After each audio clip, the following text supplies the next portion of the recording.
presence, open our eyes of understanding, empower us for victory as you have always done, and oh Lord, keep our feet steady on this pathway of victory and dominion in Jesus' name. Amen. Lord, because we know you've answered. Thank you, In Lord. Jesus' mighty name, we pray. Amen. Tonight, we're looking at the message, the indispensability of imperishable faith. Why do we call faith imperishable? Because there are many things in the Christian life that are going to perish. They will fade away. The Bible calls them, they will pass away. Prophecies will fail. Tongues, speaking in tongues, it will cease. Knowledge will vanish away. But you know the Bible says, faith, love, hope, those three, they abide forever. In 1 Corinthians chapter 13, let's see what the scripture says concerning faith and two other things. 1 Corinthians chapter 13, I read to you verse 8. 1 Corinthians chapter 13, in verse 8. It says, charity never fails, that's love. But whether there be prophecies, they shall fail. Whether there be tongues, they shall cease. Whether there be knowledge, it shall vanish away. So here it tells you, number one, prophecies will fail, tongues will cease, knowledge will vanish away. But look at verse 13. And now abideth faith, hope, charity. These three, but the greatest of these is charity. So when you talk about love, hope, and faith, they abide. They're imperishable. They're not going to pass away. They're not going to fail. They're not going to cease. These are imperishable qualities that must accompany our life. So that's why I'm talking tonight about the indispensability of imperishable faith. Like I've written on the outline, there are many things that are perishable and will pass away. Prophecies will fail, tongues will cease, knowledge shall vanish away, but faith in company, in league with hope and love, faith abides. Our faith is an imperishable endowment from God that is valid for all time. Faith is an imperishable endowment from God and is valid for all time. Faith is indispensable. Faith is very important because it is a spiritual asset that underlies every other spiritual asset. You want to get saved, you need faith. You want to get sanctified, you need faith. You want to get baptized in the Holy Ghost, you need faith. You want to get healed, you need faith. You want to get delivered, you need faith. You are looking for provision from God, you need faith. You want to receive wisdom from God, you need faith. You want to make progress in your life, you need faith. Faith underlies all those things. That's why it's so indispensable, it's so important in the Christian life. It is the bedrock of all spiritual assets. Yes, salvation is important, but without faith, you can't get saved. Sanctification is important, but without faith, you cannot get sanctified. Holy Ghost baptism is very, very essential, but without faith, you cannot be baptized in the Holy Ghost. You want to experience healing, without faith, you cannot be healed. Oh, it is good to pray. Without faith, prayer cannot be answered. Faith is so fundamental, so foundational, so indispensable, so important in the Christian life. Without faith, all else fails. Without faith, you can't get saved. Without faith, you can't get sanctified. Without faith, no baptism of the Holy Ghost. Without faith, prayer is useless. Without faith, you can't receive anything from God. Without faith, you can't even please God.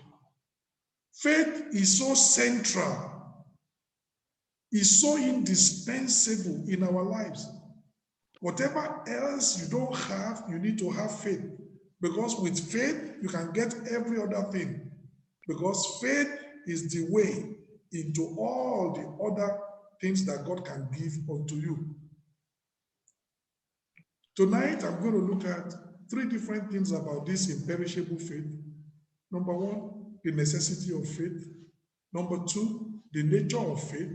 And number 3, the nurture of faith. Number 1, the necessity of faith. Having faith is not an option. My brother, you know, when they give you an option, they say, okay, well, we are preparing food. Which one will you like? Rice or beans? They're giving you an option. And whichever one you choose, you are okay because there is an option. Faith, there is no option. It's the only way. It is not faith or something else. There is no other option. You've got to have it. It is not an option for the believer to have faith or not to have faith. It is essential. It is necessary. It is paramount. It is indispensable in the life of the believer. Look at Hebrews chapter 11. Hebrews chapter 11. You want to please God? Well, look at what the Bible says. Every one of us, we want God to be happy with us. We want to please God. But look at what the Bible says in Hebrews chapter 11, verse 6.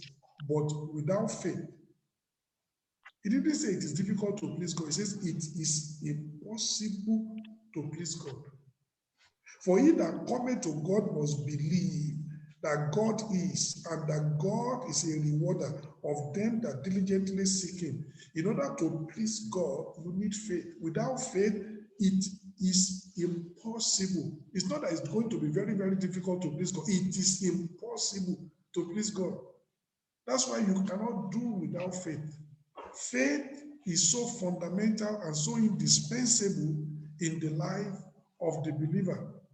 Faith is obligatory. Faith is compulsory. Romans chapter 14. If you are operating your life as a believer and you are not operating from the, from the platform of faith, my brother, your Christian life is not acceptable to God. You are just moving through the motions. Without faith, it is impossible to please God. Romans chapter 14, verse 23. And he that doubted is damned if he eat. Why? Because he eateth not of faith. For whatsoever is not of faith is what? Is sin. Is sin. Whatever you do it by faith. Do it on the platform of faith. You come to worship. You come to church to worship knowing that as I go into the house of God today, God is going to bless me and he will bless you. That's faith. You're not coming to church because if I don't come now, they will be ringing me as if I'm backsliding. That's a bad attitude. And as far as God is concerned, it were better you sat in your house. You have not come to church. You come to church in faith. You come to church knowing that I'm going to my Father's house where I'm going to be loaded with blessings. I'm going to my Father's house where I'm going to receive fresh mercies. I'm going to my Father's house where there is a provision waiting for me. There is a parcel waiting for me from heaven. When I get into my Father's house, I'm coming back home with that vessel. You come to the presence of God in faith. He is a rewarder of them that diligently seek him. You come like that. Not that, at least let's go to church because it is time for church. You're not coming to worship by faith. You need to come to worship by faith. When you give by faith. Because the Bible, God says, if you give, challenge me, if I will not open the windows of heaven and pour you out a blessing. You give in faith, believing that God will do what he said he's going to do. That's how we give. Whatever we do, we need to do it in faith. When you eat believing that when I eat this food, God is going to use this food to bless my body. This food will not poison me. This food will not cause me, any kind of, bodily hurt. This food is going to nourish my body. You eat in faith. And the Bible says, whatsoever you do that is not of faith, it is sin. So you see how everything you do must be, faith must underlie it. If you want approval from heaven and you want God to sanction it, everything has to be done by faith. So faith is obligatory and compulsory, because whatsoever you do not do that is of faith, it is sin. You don't want to live in sin. You don't want to do something and God says, as far as I'm concerned, that's just rubbish. I don't accept it. No. You want the meditation of your heart. You want the words of your mouth to be acceptable in the sight of God. Everything has to be by faith. Number two, faith is imperative if we are to please God. I've already read to you Hebrews chapter 11, that without faith, you cannot please God. It is not that it is it is not that it is very, very difficult to please God without faith. It is impossible to please God without faith. Hebrews chapter 3. Look at what happened to people who didn't have faith. Hebrews chapter 3, from verse 17. The Bible says, but with whom was God grieved 40 years? Was it not with them that had sinned, whose carcasses fell in the wilderness? And to whom did God swear that they should not enter into his rest, but to them that believed not? God had a great program for Israel, but all the people that did not believe, God said that program, they will not inherit it. It's not for them. Verse 19. So we see that they could not enter in. Why? Because of unbelief. Of unbelief. That's what happens. Faith is imperative. If you want to please God, you want God to be happy with you and to be blessing you every day, every time, you need to live your life by faith. These people, the provision was there, but they could not enjoy the provision because they lived in unbelief. And God was not pleased with them. He wiped them out in the wilderness. Don't allow God to wipe you out. Chapter 4, verse 1. Let us therefore fear. Let us therefore, take caution, lest a promise being left of us of entering into his rest, any of you should seem to come short of it. For unto us was the gospel preached, as well as unto them. But the word preached did not profit them, not being mixed with faith in them that had it. Why is it that the gospel, the good news that they were given, did not profit them? It was not mixed with faith. And the gospel that you hear every Wednesday in this revival hour will only profit you if you mix it with faith. If you if you believe that what God has said he will do, the word of God we are declaring unto you that this word is true. The gospel was preached unto them, but it did not profit them. It was not mixed with faith. And the gospel that you are hearing also will not profit you if you don't mix it with faith. But the gospel will profit you immensely if you mix it with faith. Faith is foundational. Very, very important. Number 3, faith is indispensable for spiritual battles if we are to win victories. You want to win victories in your life, you need faith. 1 John chapter 5. 1 John chapter 5. You want to win victories every time, then you need faith. 1 John chapter 5, verse 4. For whatsoever is born of God overcometh the world. And this is the victory that overcometh the world, even our faith.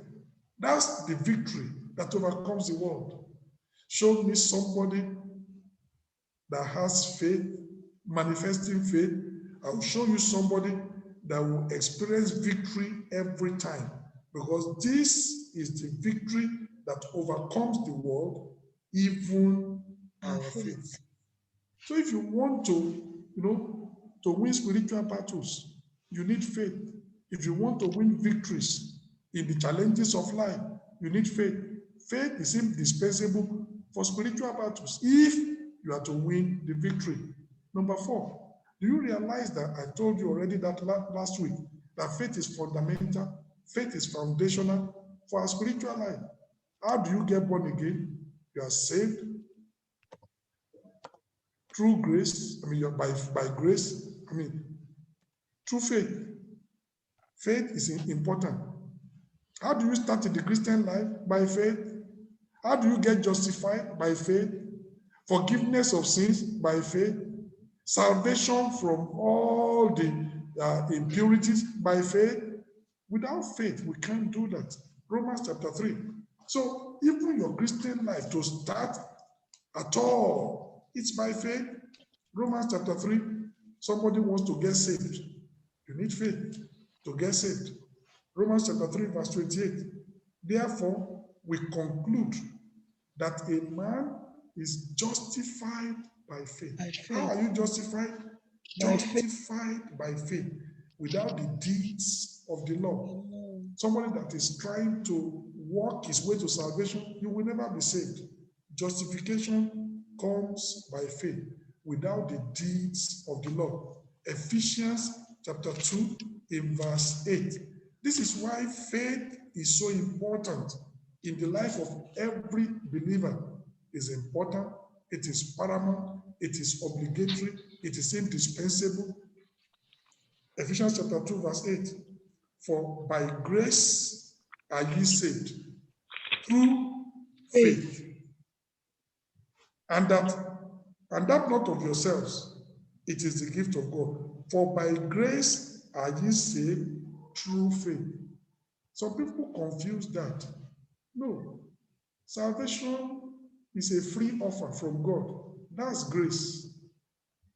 You should have been punished for your sins, but God says, no, instead of punishing you, I show you mercy. That's grace. So salvation comes by grace. But how do you receive it?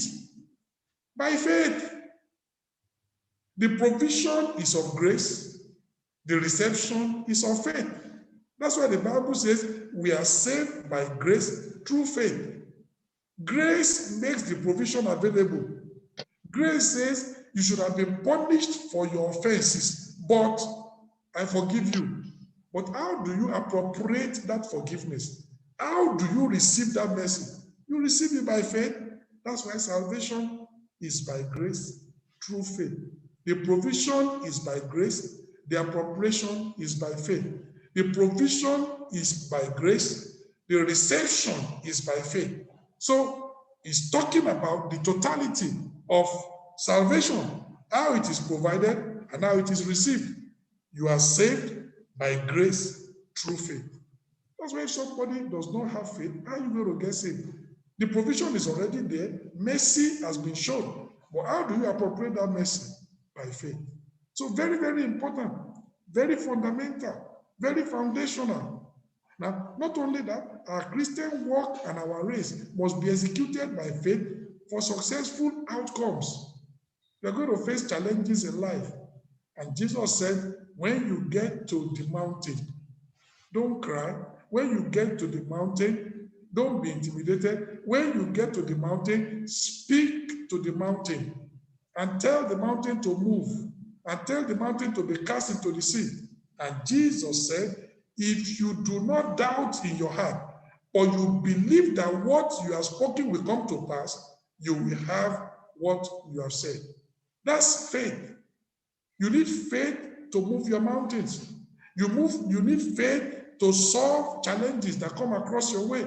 You need faith to create, a highway of progress for your life. You need faith to make the crooked path straight and to walk, onto your destiny. You need faith. So faith is needed in our Christian walk. Faith is needed in our Christian race. What did the apostle say? Fight the good fight of faith. How can you fight without faith? The Bible says, run the race that is set before you. But you know what the Bible says? Jesus is the author and the finisher of our faith. You need faith to run that race. You are running that race in faith, knowing that there is a crown of righteousness that awaits you at the end of the race, that God is a rewarder of them that diligently seek him. You understand? We do it by faith. We walk by faith. We don't walk by sight. The Bible talked about Abraham. The Bible says we should be followers of them who through faith and patience inherit the promises. Faith is important.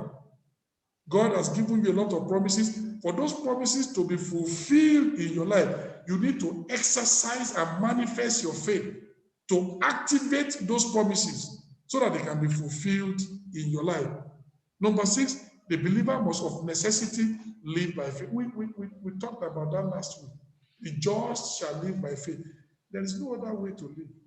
If you want to enjoy your life, if you want to be fulfilled in life, there is no other way to live. The just shall live by faith.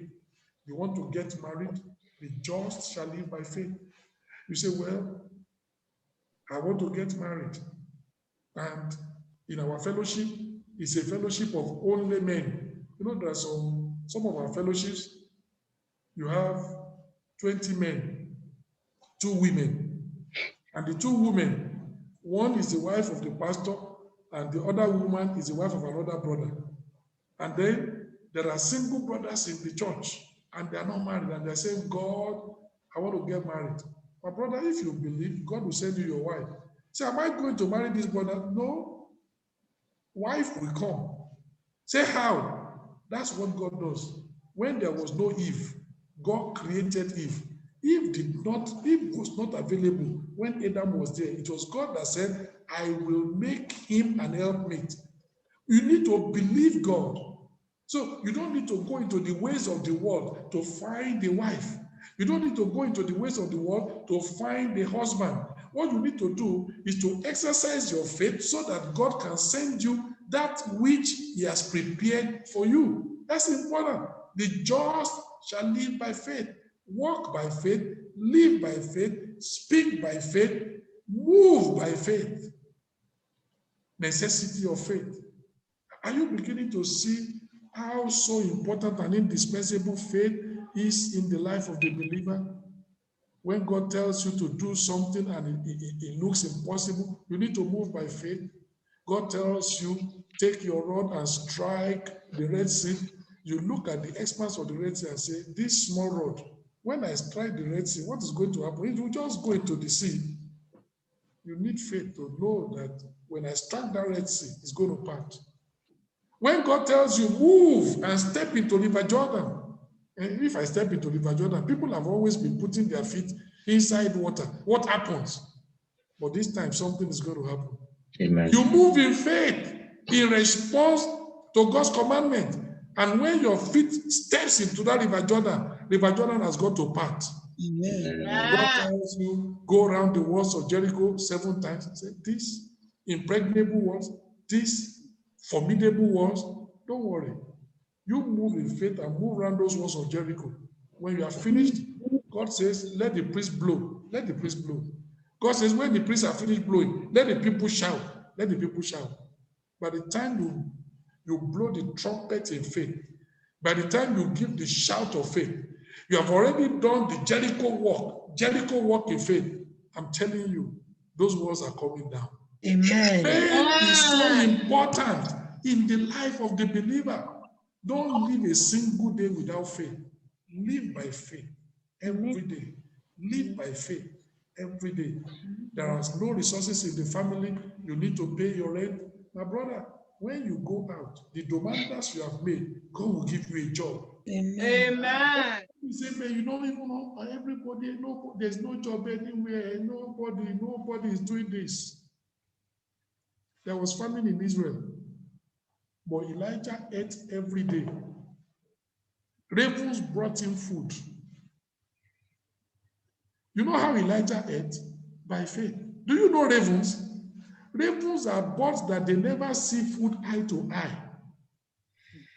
If ravens see food, they must consume it. That's where you got the word ravenous, something that is never satisfied.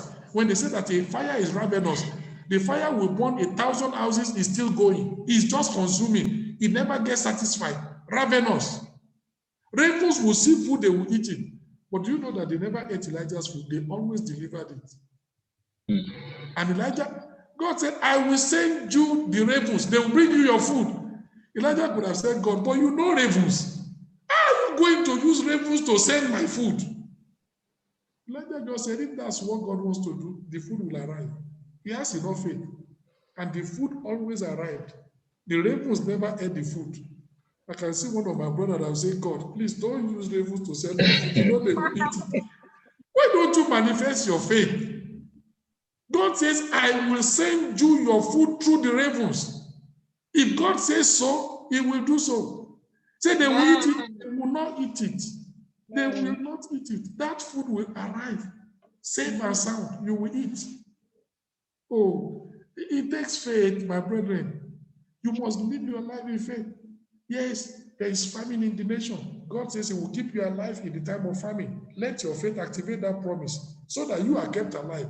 Even the Bible says that when men are cast down, I will say there's a lifting up. Are we not in the same place? Yes. Are we not buying from the same market? Yes. Are we not living in the same environment? Yes. But faith brings you victory. Even in those challenging times. Other people are saying, they are falling. Other people are saying they are down. But you are saying there's a lifting up. Because your faith is bringing you victory on a daily basis. My brothers and sisters, let's live by faith. Let's live by faith. Confession of faith. The shout of faith. The walk of faith. Every single thing you do by faith, you will see how God will be manifesting himself on your behalf. You go out by faith, you meet favor. Amen. You move over there by faith, people will show you mercy. Amen. You go out by faith, the necessary information you need for a breakthrough, somebody will give it unto you. Amen. You go out by faith, your steps will be ordered, you will be at the right place at the right time, getting the right thing. That's what faith does. And then people say this person is lucky. Every time when he gets there, is the time they are distributing food. He is moving by faith. And faith is creating solutions for him. And everything he does, you know what the Bible says? It will be like a tree planted by the rivers of water. Which will never wither. Everything he does shall prosper. When you move by faith, that's what God does. So live your life by faith. Every minute of it, every day of it. Let faith be a part and parcel of your life. You do everything by faith. And I pray that the Lord himself, he will do it in your life in Jesus' name. Amen. So that's the necessity of faith. What is the nature of faith? Let me explore the nature of faith on many levels with you. 2 Peter chapter 1. 2 Peter chapter 1, verse 1. Simon Peter, a servant and an apostle of Jesus Christ, to them that have obtained like precious faith with us through the righteousness of God and our Savior Jesus Christ. Peter the apostle, he called our faith like precious faith. He said, have you received like precious faith like we have received? Have you received it with us? That's what he said. To them that have obtained like precious faith with us. He already has it. And he's writing to people that he says, I'm sure you also have it. So what are we talking about? Faith is a precious asset. That's why you don't want to play with it. We're careless and we don't mind when something is not precious. If you have, let's say, a plastic plate, all right? This plastic plate that they sell, maybe about 100 of them, they can sell it for about €3. If one of that plastic plate, it's on the ground, and somebody kicks it, you are not bothered. How much does it cost? Maybe it's less than 2 cents. But when you have a very precious, bowl, and somebody tries to kick it, you tell, what do you think you are doing? Do you know how much I bought that thing? You know why? It's precious to you. The things you value, very precious. But the things that are not precious, it doesn't matter. You just squeeze it and just put it in the bin. And the Bible says faith is a precious asset. Treat it like that. Faith is a precious asset, like precious faith. Do you know, as faith is an asset, unbelief is a liability? You know unbelief? You remember the man in 2 Kings chapter 7, when Elisha said, by faith, this nation has been suffering a lot of famine for the past, few years. But thus said the Lord, this time tomorrow, abundance will be, and everybody will have sufficiency. Instead of that man accepting that prophecy by faith and saying, God, we thank you for your visitation, he looked at the prophet and said, prophet, with all due respect, even if God opens the windows of heaven, these things you have just said, will it be? His heart was so full of unbelief. And Elisha said, I can see you are not fit to live. But tomorrow, before you die, you will see it with your eyes, but you will not partake of that abundance. Unbelief is a liability. You die before your time. There will be abundance. Unbelief will not allow you to partake of it. God promised to take them to the land of Canaan. Unbelief did not allow them to get to the land of Canaan. They perished in the wilderness. Unbelief will always be a liability to whoever has it. If you have unbelief in your heart, doubt is a liability. It will wipe you out. But you know what? Faith will always remain a valuable asset. Faith will always remain a precious commodity. It will take you to your destiny. It will bring you the healing you require. It will bring you the husband you require. It will bring you the wife you are after. It will bring you the provision you seek from God. It will bring you every single thing you want. Faith is an asset. It will bring you the best. But unbelief is a liability. That's the nature of faith. A precious asset. I pray that tonight you will look at your faith as a precious asset. Amen. You will guard it. You will not allow the enemy to play with it and to kick it from your hand. You hold it precious because faith is a precious asset. You look at unbelief, you kick unbelief out of your life. You kick doubt into the being because it's a liability. It will never help you. Keep faith is a precious asset. Number 2, faith is a common possession of all believers. Jude verse 3. Jude verse 3. Beloved, when I gave all diligence to write unto you of the common salvation, it was needful for me to write unto you and exhort you that ye should earnestly contend for the faith which was once delivered unto the saints.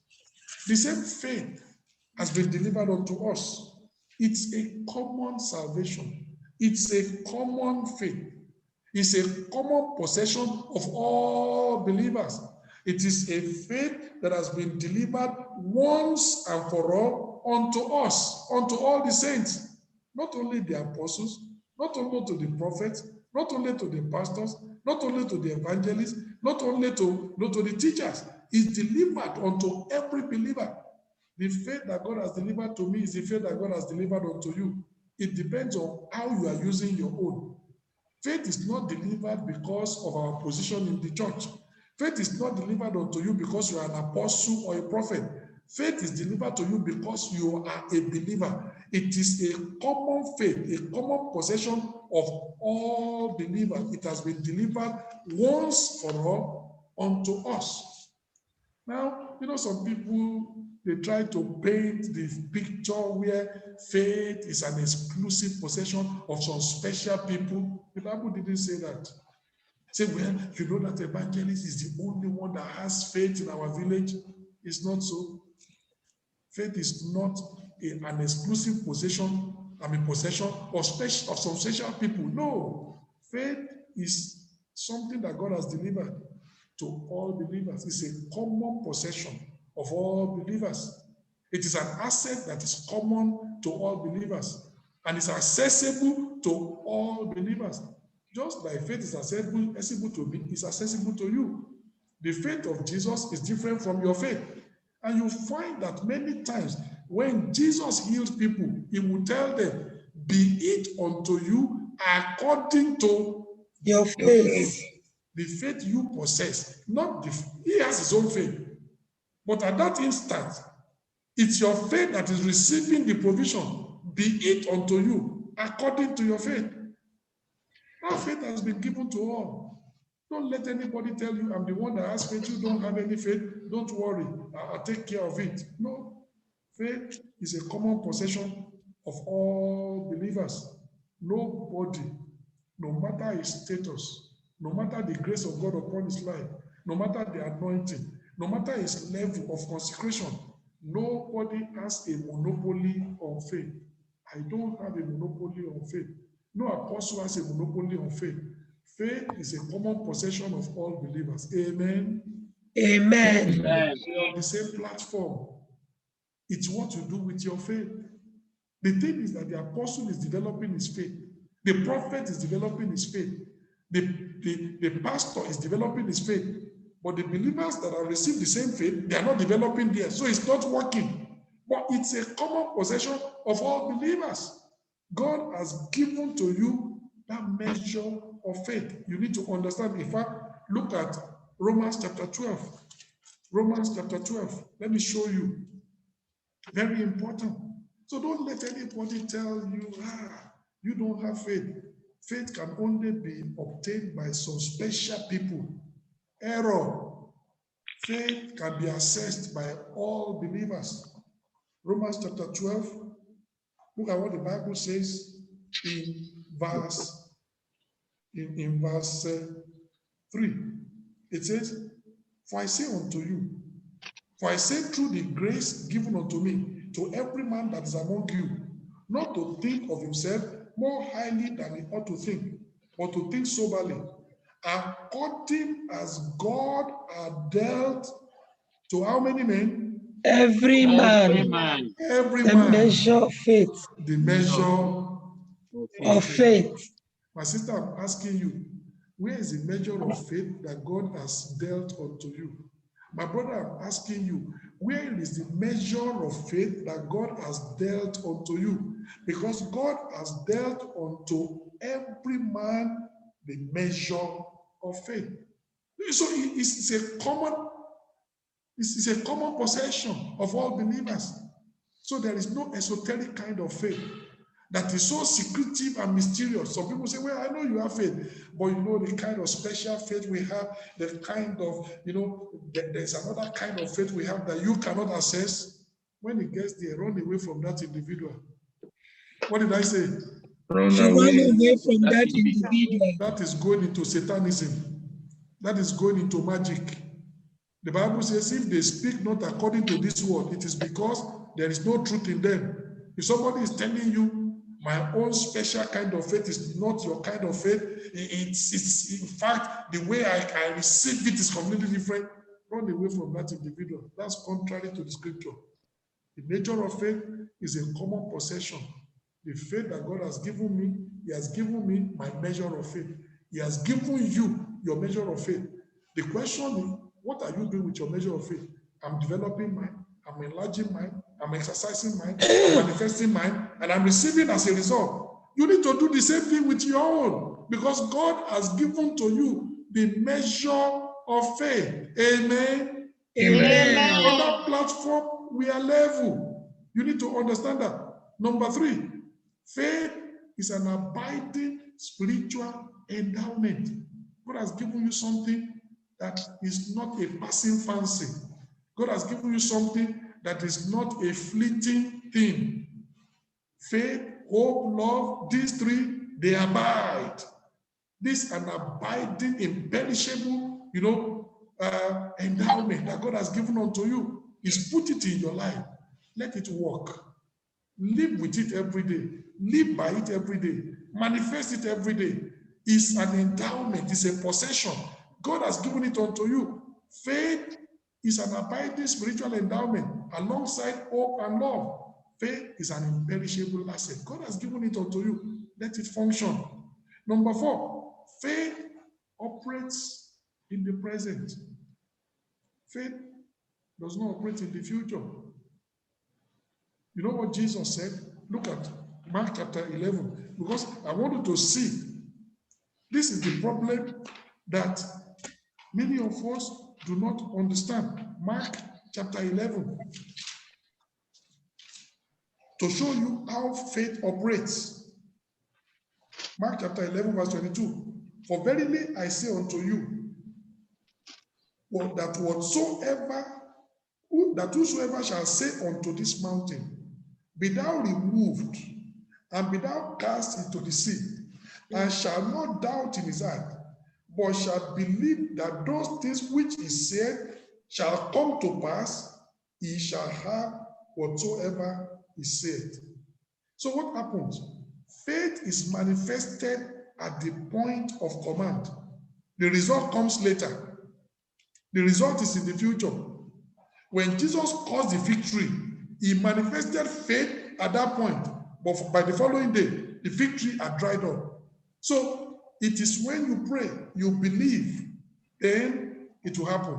Look at what the Bible says in verse 24. Therefore, I say unto you, what things soever ye desire, when ye pray, believe that ye receive them, and ye shall have them.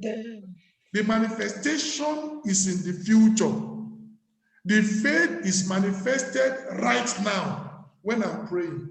So faith is always in the present. Faith operates in the present, whereas hope operates in the future.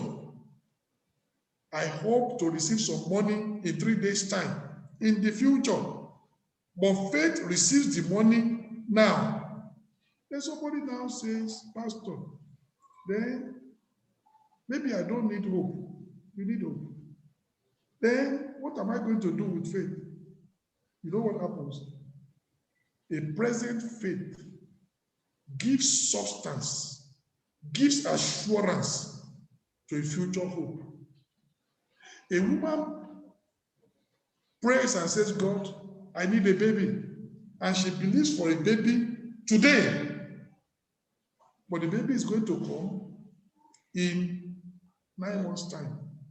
But your faith gives you assurance that the baby I prayed for today, the baby I have believed God for today, in 9 months' time, that baby will be born.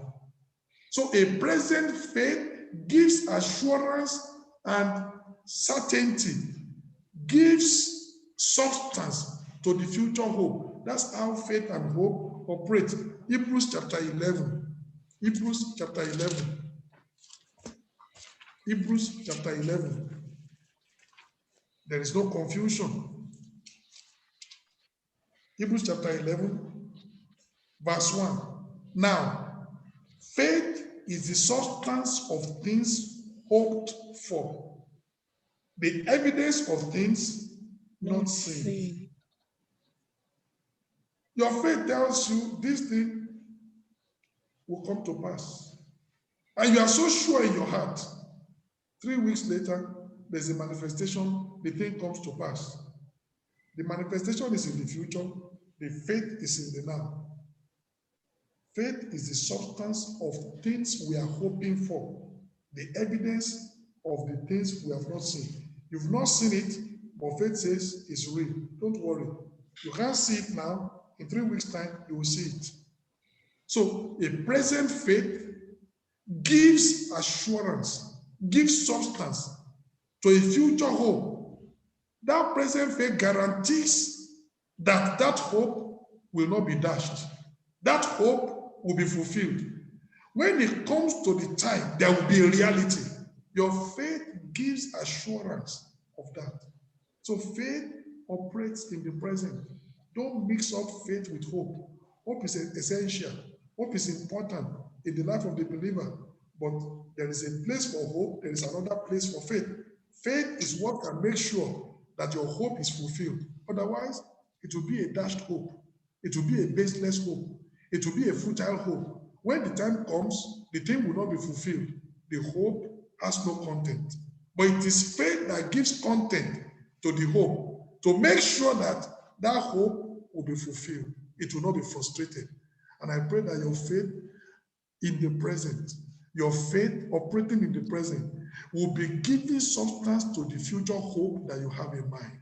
Amen. That all the things that God has promised you, they will be getting fulfilled in Jesus' name. Amen. Because your present faith is giving assurance and substance to that hope. And I pray the Lord himself, he will do it in Jesus' name. Amen. Number 5, we are looking at the nature of faith. Because when you don't know the nature, why do we need to know the nature of faith? If somebody wants to, you want to bake cake, how the cake comes out depends on the nature of the dough. If the dough is very bad, the cake is going to come out very bad. So you want to make pizza. The kind of pizza you make depends on the nature of the dough. So you need to, and that's why I say, no, I don't want this one, I want this one. Because you know what is going to be the outcome. The same thing, you need to know the nature of faith. It's when you know the nature of faith, you know how to manage it, you know what to do, so that the outcome of the manifestation of your faith could be very, very good, enriching, victorious, giving you breakthrough every single time. And it will be so in Jesus' name. Amen. Faith is dynamic in operation. Faith is dynamic in operation. And it must necessity produce works. You know what the Bible says? Faith without works is dead faith. And if your faith is not a dead faith, it must produce works. If your faith is a living faith, it must have an outcome. It must be productive. Faith without works is dead. The productive, overcoming nature of faith is well established in the scriptures. James was saying, show me your faith without your works. I will show you my faith by the works it produces. Let your faith produce the works. Let your faith produce the victory. Let your faith lead to dominion. Let your faith lead you to the path of breakthrough. Let your faith receive the healing. Let your faith receive the provision from God. Faith is dynamic in operation. It produces works. So tonight we have looked at the necessity of faith, why faith is so paramount and important and indispensable. We have looked at the nature of faith, and I've shown you faith, number 1, is a precious asset.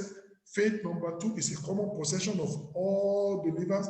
Number 3, faith is an abiding spiritual endowment. Number 4, faith operates in the present. Number 5, faith is dynamic in operation. Let's look at how do you nurture your faith? How do you grow that faith? Because you need to understand that faith is a living thing that can die if not properly nurtured. If you look at a stone is a non-living thing. If you leave that stone there for the next 10 years, it will still be the same stone. It doesn't decay, it doesn't grow, it's non-living. But faith is a living thing. If you don't feed it, it will die. If you don't treat it well, it will evaporate. Faith is a living thing that dies if not properly nurtured. So how do we nurture faith? How do we get faith? Number 1, faith comes by hearing by the word of God. That's the way faith is developed, by hearing the word of God, reading the scriptures, meditating in the word, studying the word, and you begin to see insights into what God did, how God did what he did. When you see what God did, let there be light, and there was light. God spoke light into being by his faith. The Bible says that we understand. Look at Hebrews chapter 11. You know, some people think that we are the only one that needed faith. No, even God. God operates in faith. Somebody says, does God have to operate in faith? Well, read Hebrews chapter 11. Hebrews chapter 11, verse 3. Through faith, we understand that the worlds were framed by the word of God, so that things which are seen were not made of things which do appear. So God created the world out of nothing. He spoke them into being by faith. Let there be light, and there was light. God was manifesting his faith, creative faith. So as you read that word, you say, so this is what God did. He spoke light into being. I can do the same because I'm created in the image of God. That's why the Bible says, call those things which are not, call them as though they are. That's what God did. So as you read the word of God, you develop your faith. Say, yeah, if God can do it, I can do it. If God said, let there be light when there was nothing and there was light, I also can call those things which are not as though they are. You call them into being, and they will be. Very, very important. So as we read the word of God, faith develops in our heart. Faith comes by hearing, hearing by the word of God. In Romans chapter 10, verse 17. So this is how you nurture your faith. Romans chapter 10, verse 17. The Bible says, so then, faith cometh by hearing, and hearing by the word of God.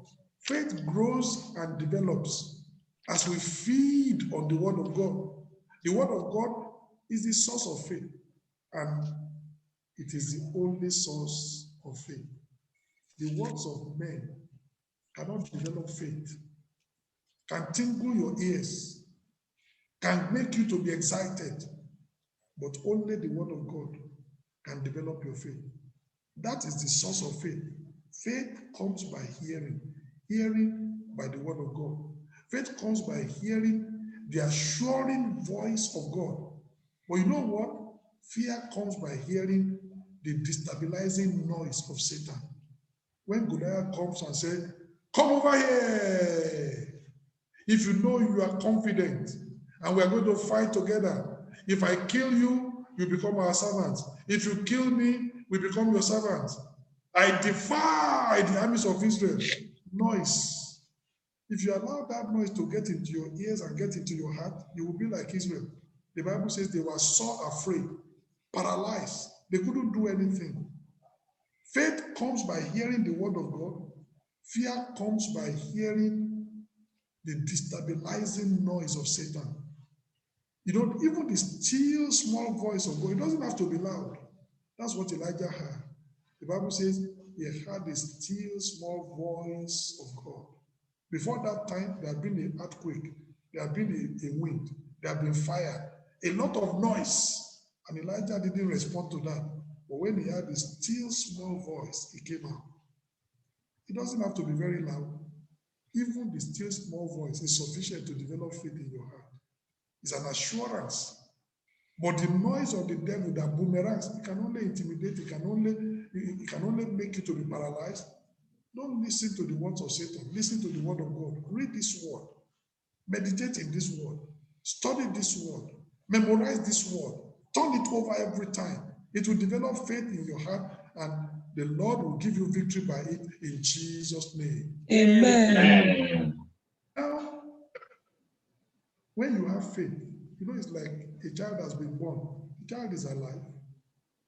If that child does not exercise the limbs, does not exercise the leg, they will not be firm. They will not be strong. So we begin to make sure that child is running around, that child is exercising that. You are feeding the child, but you are exercising. That's how our hands grow up to be as strong as they are. You need exercise. Exercise does not create the leg, but exercise strengthens the leg. Exercise does not, bring the leg to back, but Exercise trains the leg to be, strong. That's exactly what happens. Hearing the word of God creates faith, but that faith can be weak. You want to strengthen it. That faith can be small. You want to make it great. Great faith, strong faith. Exercise and training will do that. So if you are not exercising your faith and you are not training your faith, it will remain weak. The faith is still there, but weak. Our faith matures as it is trained. It grows more robust and steadfast as it is exercised. Every victory that you win helps you to climb to a new level of exercise of faith. When we have effectively competed with men and have won the victory, then we'll be able to get ready to contend with horses. You know what Jeremiah said? He said, if you have run with footmen and you're already weary, you are fainting, then you stand no chance of running with horses. My brother, we say somebody has a headache. Go and pray for him. You are afraid. You cannot pray for headache to go. Then somebody else now has cancer tomorrow. Can you move near? Where is the faith? It's when you pray for somebody that has a headache. By faith, the headache disappears. Say, this thing is working on. Headache is a sickness. Cancer is a greater sickness. But if God help me with this, He will help me with this. Then you have the confidence to be able to pray for cancer. If you have run with footmen and you cannot go, how are you going to run with horses? So you start small, but you grow. You let your faith grow. Exercise that faith. It's not every, I'm not saying that you shouldn't medicate. No.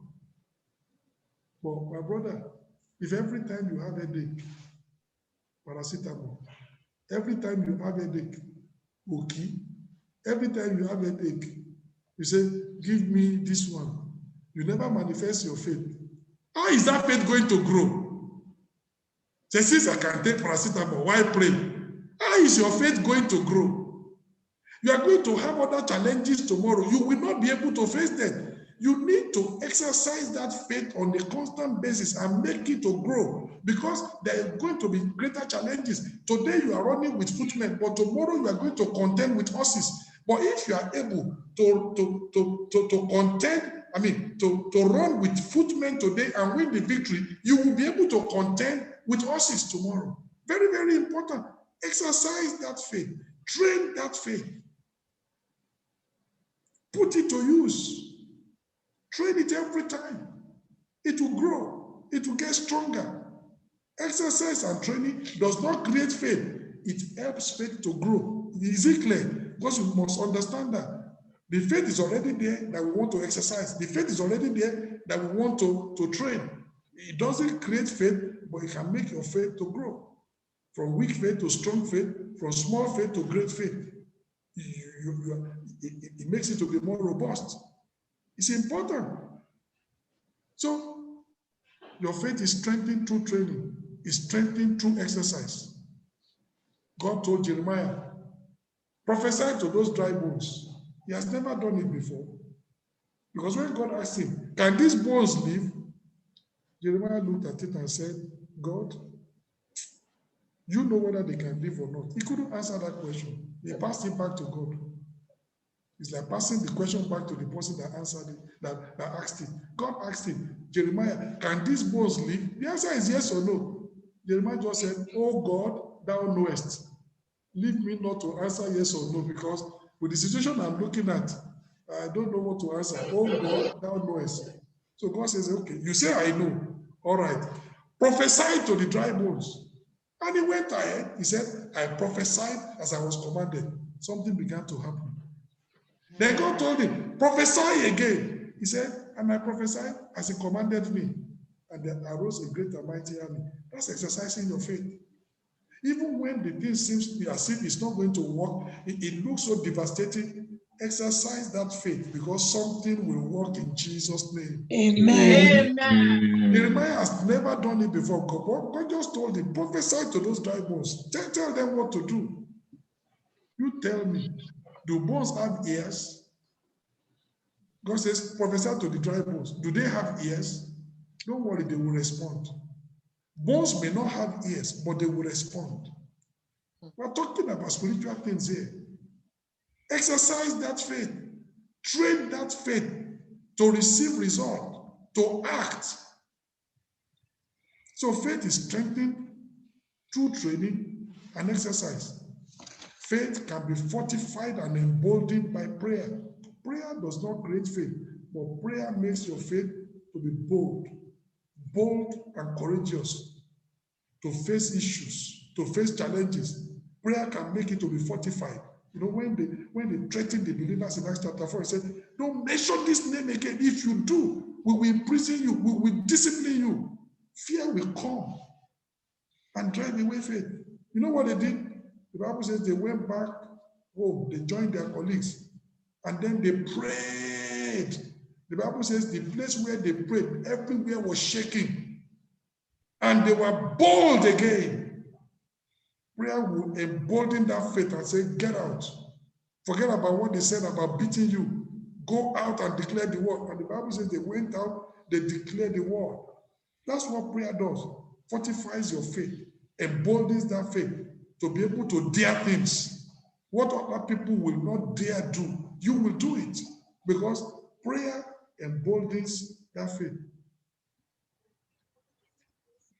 Prayer does not create faith, but prayer can fortify an already existing faith.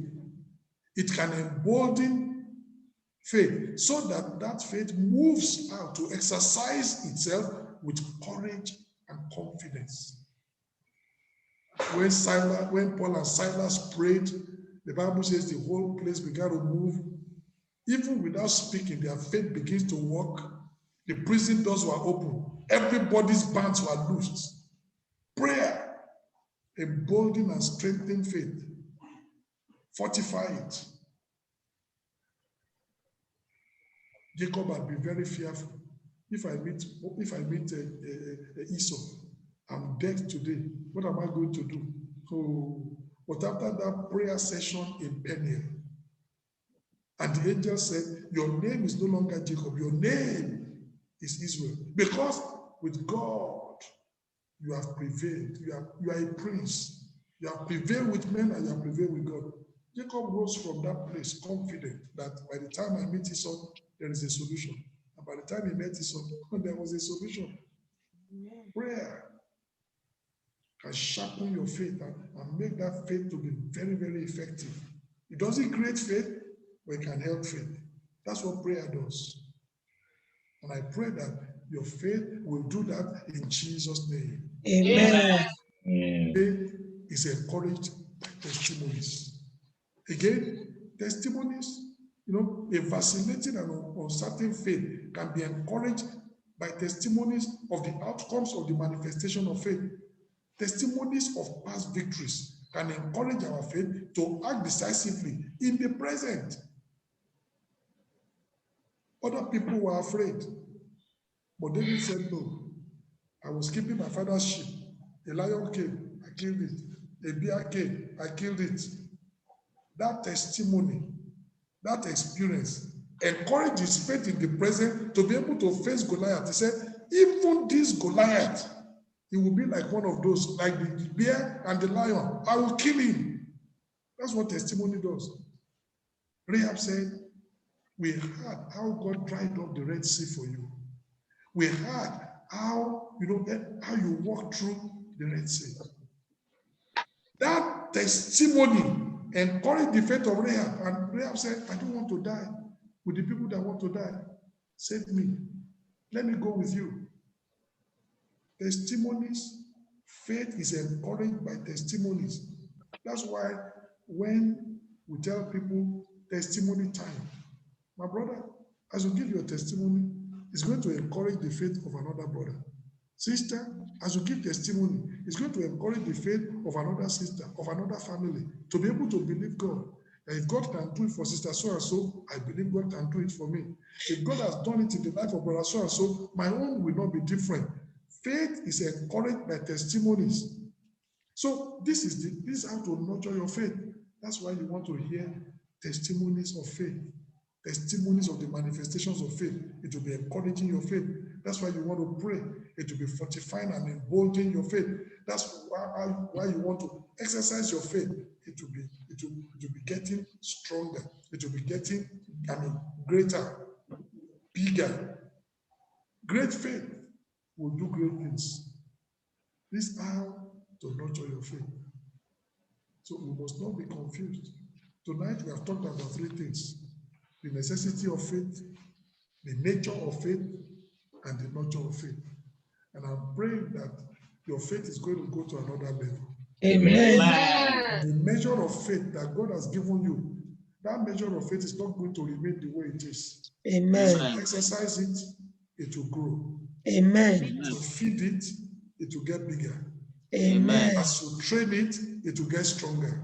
Amen. And as you hear testimonies of the manifestation of faith coming from other believers, I believe that those testimonies will encourage your faith the more in Jesus' name. Amen.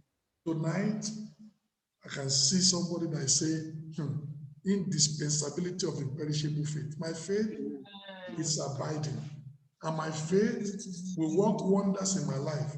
My faith will bring me all the provision that God has mandated for me. Let's rise up and pray and say, God, thank you for your word tonight. I'm developing my faith to get the very best from you, because this is the pathway to victory. This is the victory that overcomes the world, even our faith. My sister, my brother, this is the victory that overcomes the world. Your faith can overcome the world. Your faith can give you the victory.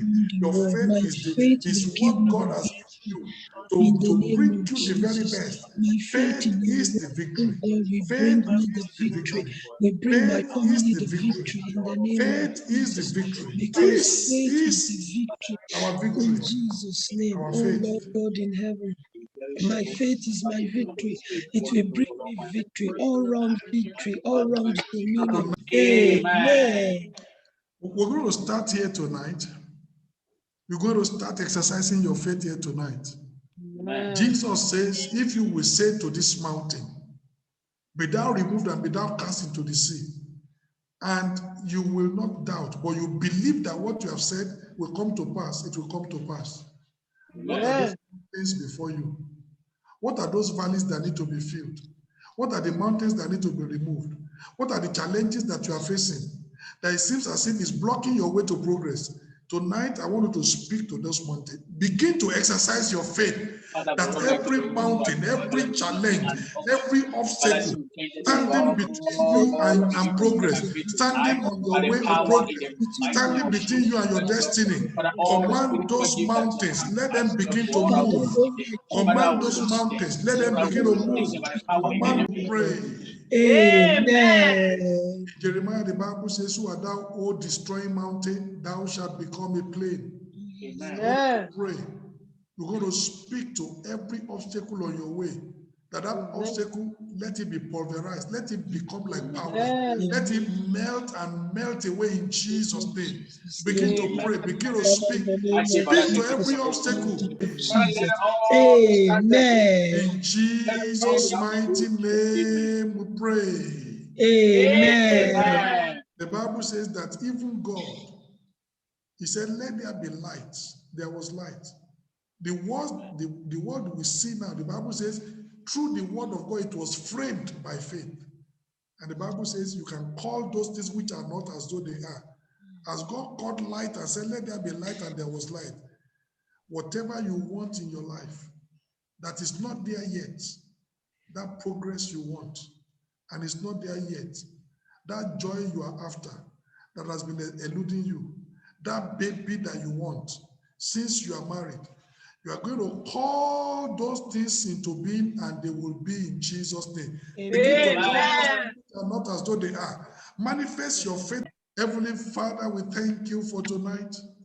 Thank you, Father. We're told that the worlds that are died here today were framed by the word of God, so that the things that are in existence were not made of things that already existed. They were made out of nothing. Tonight, oh Lord, I frame miracles in the life of your children by the word of God in Jesus' name, Amen. by the word of faith. Oh Lord, I pray, pursuits of miracle in Amen. every life, Amen. in every place, Amen. in the name of Jesus. Amen. That which they desire, I frame it and it will come to pass, oh God, by faith in Jesus' name. Amen. Whatever your children are requesting and they are desiring, we call it into being. Just Amen. like you said, let there be light, and there was light. Lord, in that household that has been married for quite some time and they are saying, oh God, something is missing, it's a baby. Oh Lord, tonight I call that baby to being in Jesus' name. Amen. That individual that is working and is saying, my boss has not been paid, is always promising. Oh Lord, I pray that those salaries that are owed, they will be paid and they will manifest in Jesus' name. Amen. Heavenly Father, those who are looking for healing, I call that healing to be. I call that deliverance to be. It will be so in Jesus' name. Amen. Heavenly Father, those who are facing a lot of challenges and mountains, I speak to those mountains, be thou removed and be thou cast into the sea in Jesus' name. Amen. I pray that every obstacle along your pathway of progress, I remove those obstacles by faith in Jesus' name. Amen. I command every destroying mountain to be burnt into ashes in Jesus' name. Amen. Tonight I pray, according to your faith,